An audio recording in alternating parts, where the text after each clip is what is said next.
విశాఖ నగర అభివృద్ధి, ప్రజల అవసరాలు, రవాణా, పారిశ్రామిక, ఐటీ రంగం పురోభివృద్ధిని పరిగణనలోకి తీసుకొని విశాఖ విమానాశ్రయాన్ని యథాతథంగా కొనసాగించాలని సిపిఎం విశాఖ జిల్లా కమిటీ డిమాండ్ చేసింది.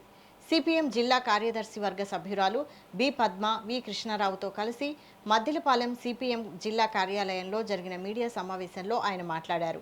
6 దశాబ్దాలుగా విమాన సర్వీసులు ప్రారంభమై అంతర్జాతీయ విమానాశ్రయంగా తీర్చిదిద్దబడి రాష్ట్రంలో అత్యంత రద్దీగా ఉండే రెండో విమానాశ్రయంగా గుర్తింపు పొందిందని అన్నారు. విశాఖ విమానాశ్రయ సేవలు కొనసాగిస్తామని ముఖ్యమంత్రి చంద్రబాబు నాయుడు విశాఖ వచ్చిన సందర్భంగా ప్రకటన చేయాలని డిమాండ్ చేశారు. విశాఖ అభివృద్ధికి తోడ్పడేలా సీఎం, ఉప ముఖ్యమంత్రి, ఎంపీ, ఎమ్మెల్యేలు కేంద్రంపై ఒత్తిడి పెంచాలన్నారు.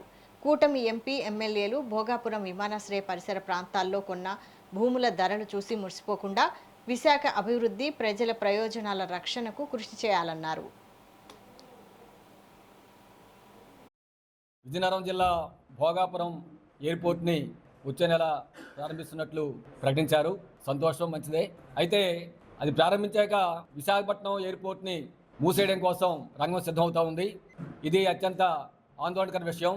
విశాఖపట్నం ఎయిర్పోర్ట్ మూతపడితే 30 లక్షల మంది ప్రయాణికులు, వారితో పాటు వారి కుటుంబ సభ్యులు తీవ్ర ఇబ్బందులు పడతారు.